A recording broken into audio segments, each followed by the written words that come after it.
8ാം class Kerala പാഠാവലി 5ാമത്തെ യൂണിറ്റിലെ കൃഷി എന്ന കാവ്യഭാഗം മനസ്സിലാക്കാം. പ്രകൃതിയുമായി മനുഷ്യൻ പുലർത്തുന്ന ആത്മബന്ധവും മണ്ണിനെ പൊന്നുപോലെ കരുതേണ്ടതിൻ്റെ ആവശ്യകതയുമാണ് ഈ കവിതയിൽ ചർച്ച ചെയ്യുന്നത്.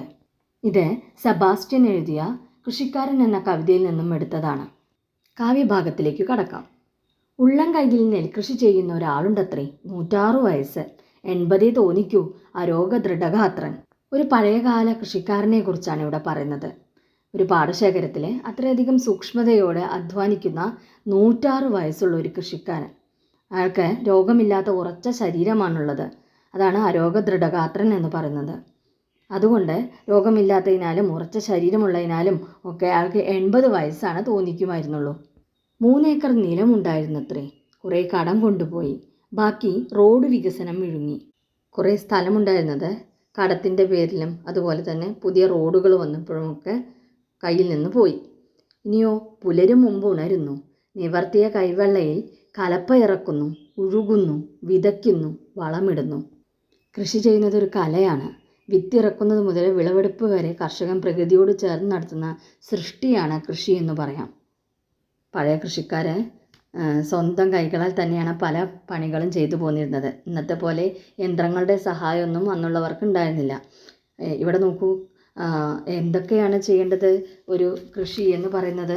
അതിൽ കലപ്പ ഇറക്കുന്നു. കലപ്പ പറഞ്ഞു കഴിഞ്ഞാൽ എന്താണ്, ഇന്ന് ട്രാക്ടറാണ് ആ ജോലി ചെയ്യുന്നത്. അതായത് കാളകളെ ഉപയോഗിച്ച് കലപ്പ വെച്ചിട്ട് നില ഉഴുതു മറിക്കണം. പിന്നെ അതിന് ശേഷം വിതയ്ക്കണം. അതായത് വിത്ത് വിതയ്ക്കണം. അതിനുശേഷം വളമിടണം. എന്നാലാണ് ചെടി വളർന്ന് ഫലഭൂയിഷ്ഠമാവുകയുള്ളൂ. അപ്പോൾ അങ്ങനെ പിന്നെന്ത് ചെയ്യണം, ഞാറുകൾ പറിച്ച് നടണം. അടുത്ത വരികളിൽ അതാണ്. ഞാറുകൾ പറിച്ചു നടുന്നു, വെള്ളം തേവുന്നു. ഇനി എന്ത് ചെയ്യണം, ഞാറുകൾ, അതായത് ചെറിയ നെൽച്ചെടികളാണ് ഞാറുകൾ എന്നുകൊണ്ട് അർത്ഥാക്കുന്നത്. ഈ ഞാറുകൾ എന്ത് ചെയ്യണം, കൃത്യമായ അകലം പാലിച്ചിട്ട് പറിച്ച് നടണം. എന്നിട്ട് അതിന് ആവശ്യ സമയത്ത് വെള്ളം കൊടുക്കണം. വെള്ളം തേവി കൊടുക്കണം. അതായത് ചിലപ്പോൾ മഴ പെയ്ത് വെള്ളം കിട്ടുന്നതല്ല, അതല്ലാതെ വെള്ളം നനയ്ക്കണം. അതാണ് തേവ് എന്ന് പറയുന്നത്. വെള്ളം എത്തിക്കണം അവർക്ക്. അപ്പോൾ പണ്ടൊക്കെ ചക്രം ചവിട്ടിയിട്ട് അതിലൂടെ, അതേപോലെ ഏത്തക്കൊട്ട തേവിയിട്ടൊക്കെയാണ് വെള്ളം നനയ്ക്കുക. അപ്പോൾ അതൊക്കെയാണ് ഇവിടെ പറയുന്നത്. ഇങ്ങനെയൊക്കെ ചെയ്താണ് ഈ കർഷകൻ കൃഷി ചെയ്തിരുന്നത്. അതായത് പണ്ട് ശരീരം കൊണ്ട് നന്നായി അധ്വാനിക്കണമായിരുന്നു കൃഷി ചെയ്യാൻ.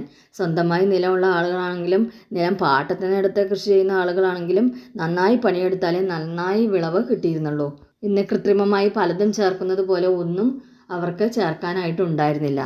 ഇന്നത്തെ പോലെയുള്ള സൗകര്യങ്ങളും ഒന്നും ഉണ്ടായിരുന്നില്ല. വെള്ളം നനയ്ക്കാൻ പമ്പുകളൊന്നുമില്ല. വെള്ളം കോരിക്കൊണ്ടുവന്ന് നനയ്ക്കണം, അല്ലെങ്കിൽ തേവി നനയ്ക്കണം. അങ്ങനെ മനുഷ്യാധ്വാനം വളരെയധികം വേണ്ടി വന്ന ഒരു കാലമായിരുന്നു പണ്ടത്തെ കൃഷി രീതിയിൽ. അത്തരത്തിലുള്ള ഒരു കർഷകനെയാണ് നാം ഈ പാഠഭാഗത്ത് കാണുന്നത്. കൊക്കും എരണ്ടയും തവളയും അതിൽ നിറയുന്നു, വെയിൽ ചായുമ്പോൾ വിളഞ്ഞു കിടക്കുന്ന പാടശേഖരം. പ്രകൃതി വിഭവങ്ങളെ നശിപ്പിക്കാതെ അവയെ സംരക്ഷിച്ചുകൊണ്ട് നടത്തുന്ന സുസ്ഥിരമായ കൃഷിരീതിയാണ് ഈ കവിത ഓർമ്മിപ്പിക്കുന്നത്. പ്രകൃതിയിലെ ജീവജാലങ്ങൾക്കൊന്നും കേടുകൂടാതിരിക്കാൻ വേണ്ടിയിട്ട് കർഷകർ ശ്രമിച്ചിരുന്നു. അതായത് ഇത്തരത്തിലൊരു പരിസ്ഥിതി ബോധം കൂടി ഈ കവിത ഉണർത്തുന്നുണ്ട്. പാടശേഖരത്തിലെ വെള്ളത്തിൽ കൊക്കും എരണ്ടയും തവളയും ഒക്കെ നിറഞ്ഞു കാണപ്പെടും. കാരണം അവരുടെ ഒന്നും ജീവന് ഭീഷണിയില്ല അന്നത്തെ കൃഷിരീതി എന്നർത്ഥം. വെയിൽ ചായുമ്പോൾ വിളഞ്ഞു കിടക്കുന്ന പാടശേഖരം ഒറ്റയ്ക്ക് കൊയ്യുന്നു, മെതിയും മറ്റും സന്ധ്യയ്ക്കാണ്. ആ പാടത്തിൽ നിന്ന് വിളവ് ശേഖരിക്കുന്നത്, അതായത് നെൽച്ചെടികൾ കൊയ്തെടുക്കുന്നത് ആരാണോ, ഒറ്റയ്ക്ക് തന്നെയാണ് ഈ കൃഷിക്കാരൻ ചെയ്യുന്നത്. അതുപോലെ തന്നെ മെതിക്കുക പറഞ്ഞു കഴിഞ്ഞാൽ നെൽച്ചെടിയിൽ നിന്നും നെല്ല് വേർതിരിക്കുക. അത് എന്തെങ്കിലും ഒരു കല്ലിലൊക്കെ അടിച്ചിട്ടാണ് അത് വേർതിരിക്കുക. അതാണ് മെതിക്കൽ എന്ന് പറയുന്നത്. ആ മെതിക്കലൊക്കെ സന്ധ്യയ്ക്കാണ് ചെയ്യുക. ഇനിയോ രാത്രിയിൽ അയാൾ സ്വന്തം കയ്യിൽ വിളയിച്ചെടുത്ത പുന്നല്ലരിയുടെ കഞ്ഞി ആ കയ്യാൽ തന്നെ കോരി കുടിക്കുന്നു. അതിരാവിലെ ഉണർന്ന് പാടത്ത് പോയി കൃഷിക്ക് ആവശ്യമായ എല്ലാ കാര്യങ്ങളും സ്വന്തം അധ്വാനത്തിലൂടെ നിറവേറ്റിയിട്ട് രാത്രി വൈകി വീട്ടിൽ തിരിച്ചെത്തി തൻ്റെ അധ്വാനത്തിൻ്റെ ഫലമായി കിട്ടിയ നെല്ല് കുത്തിയ അരി കൊണ്ടുണ്ടാക്കിയ കഞ്ഞി വെച്ച് കുടിച്ച് സംതൃപ്തിയോടെ നിന്ന ഒരു കർഷകനെയാണ് നാം ഇവിടെ കാണുന്നത്. ഇനിയോ അപ്പോൾ ഇങ്ങനെ സംതൃപ്തി അടയേണ്ടി വരുന്നത് അദ്ദേഹത്തിന് എങ്ങനെയാണ്, അദ്ദേഹത്തിൻ്റെ അധ്വാനം കൊണ്ട് തന്നെയാണ്, അധ്വാനത്തിൻ്റെ മഹത്വം കൊണ്ട് തന്നെയാണ്. സ്വന്തം കയ്യിൽ വിളയിച്ചെടുത്ത പുന്നല്ലരിയുടെ കഞ്ഞി ആ കയ്യാൽ തന്നെ കോരി കുടിക്കുന്നു. ഒരിക്കൽ അയാളെ ചെന്ന് കണ്ടു. രാത്രി കഞ്ഞികുടി കഴിഞ്ഞ് അയാൾ ഉറങ്ങാനൊരുങ്ങുന്നു. മങ്ങിയ വെളിച്ചത്തിൽ ആ ഉള്ളം കൈ കൊയ്തു കഴിഞ്ഞ വിശാലമായ പാടശേഖരങ്ങൾ, ചില കൊറ്റികൾ, തവളകളുടെ കരച്ചിൽ. പകൽ മുഴുവൻ അധ്വാനിച്ചതിനാൽ അയാൾ ക്ഷീണിതനാണ്.